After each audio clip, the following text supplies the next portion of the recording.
I said it before and I'll say it again. Although Mario Kart World did look fantastic, the game that truly convinced me to get a Switch 2 as soon as I possibly could get my hands on one is Donkey Kong Bananza. And I'm so happy to report that after the Donkey Kong Bananza Direct, I was 100% right about this game. To start off, let's talk about initial thoughts and impressions of the gameplay, because there's some people that already played this game. After the game was revealed during the Nintendo Switch 2 Direct, most people kind of were very shocked to see this game happening at all. Because after all, the last 3D Donkey Kong game we got was on the Nintendo 64. And needless to say, there's a lot of people, me included, that were very excited. No, of course, there's definitely people that were kind of upset, but it's mostly just because, they were waiting for a 3D Mario. And of course, a 3D Mario game would have been fun and honestly expected, and I think that's why Donkey Kong Bananza feels so just refreshing to see, because people weren't expecting it to be there at launch. They were expecting Mario. But after the reveal of the game, expectations for it started to dwindle, because for a select lucky few that were actually able to manage to get into the Nintendo Switch 2 pre-launch events, they were able to give this game a go. And for the select few that did get a chance to play the game, started to say that, the game was fun, but the game felt slightly shallow. You got to jump around like a typical platformer like you would expect, and of course you could destroy stuff, but after a while the gameplay loop just kind of felt repetitive. But despite this, I held hope for this game, because you can't tell me that people realistically expected Nintendo to just show off the full game to its full extent on a little demo. Something just wasn't adding up. But after the Donkey Kong Bananza Direct, a lot of people's opinion changed in a hurry. And I think now's a good time to start talking about that Nintendo Direct, because boy was it ever a good one. And I'm not going to cover it all, there's probably 100 videos already out there covering it, so go somewhere else after. But for now, let's just look at the high points. The Direct started off right away confirming that Pauline was going to be in the game, but a younger Pauline.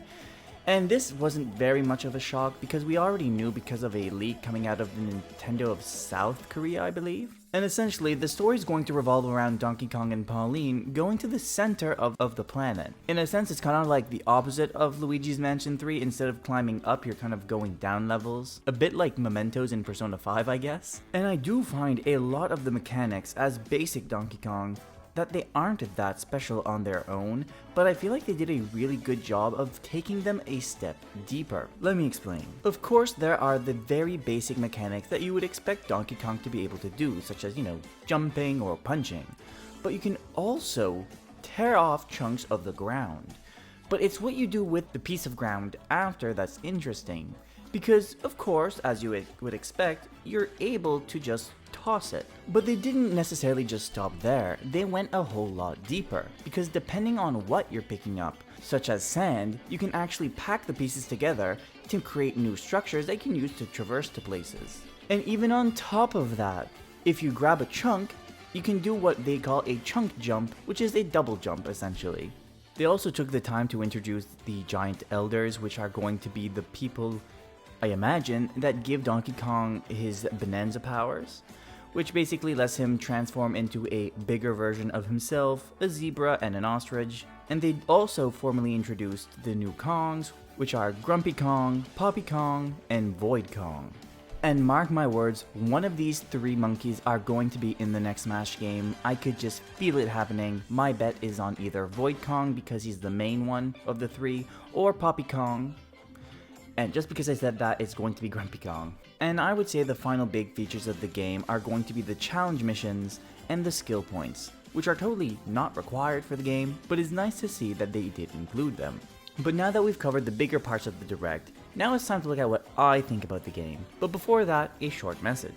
If this is your first time here, hey, my name's Acadrien and I post weekly Nintendo videos just like this. So if that sounds like something you would enjoy, I would greatly appreciate it if you would simply consider to like and subscribe. And without further ado, let's go right back into the video. First off, I am happy that I was in fact right and Nintendo was indeed hiding a big chunk of the game. Of course, I'm definitely excited for everything we already covered, but we already covered it, so I won't be covering it again here. But other things I find very exciting is, like I pointed out in my last video where I talked about Donkey Kong Bananza, I really didn't like the overalls that they gave him, but the Direct did in fact confirm that we can not only remove, but also just change the pair of pants completely, and also the fur of Donkey Kong as well. And you can also change Pauline's clothes. Each different style, and I think this also counts for the fur as well, will give like stat points to Donkey Kong as well. So let's say he's swimming, he'll be able to swim a bit faster if he has a certain outfit, which is definitely interesting. I also appreciated the puns that they used in the Direct as well, with the eel evader and the teal apporter. The last one was a stretch, but it just works. And I have two separate opinions about the multiplayer, because on one hand, it is like the most lame-ass solution to having two-player co-op in the game, but like also like it is a single-player game at heart, so like I also don't blame them for doing it.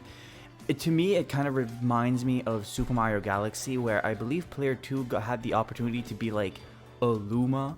You didn't necessarily see the Luma on screen, but you could kind of point and just hold enemies in place and a Luma would go there, if I'm remembering correctly, that is. But on the other hand, the thing that's nice is the way the player 2 gets to control Pauline. If you are doing co-op, like couch co-op that is, you get to use mouse mode, and I think that is a very fun way to use the mouse. But if they're not with you in the room, another player can just use their Switch 2 and use it from wherever they are, and it just kind of works online.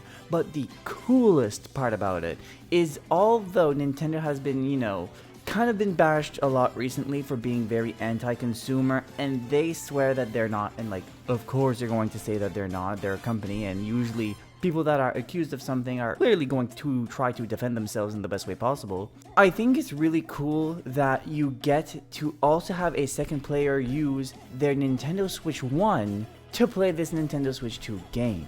Because they really didn't have to do that. They could have said, too bad, so sad, buy a Switch 2 or just don't complain. But I think one of the coolest things that is coming out with this game is DK Artist. And it's not that I plan on using this mode a lot.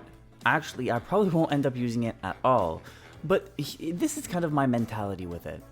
Back in the day, they used to release games, and when you bought the game, when you start to play the game, there was always, you know, mini games or side content.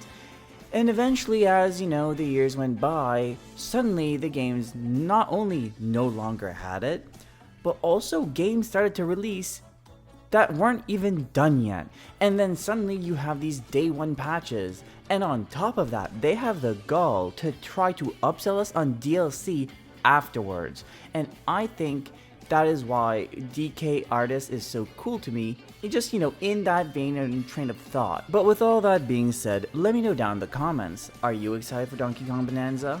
I would once again like to thank you for watching the video all the way to the end. And if you did enjoy this video, why not check out another one? For whatever reason, YouTube thinks that you'll enjoy this one, so try checking out that one next. And until next time, Warao.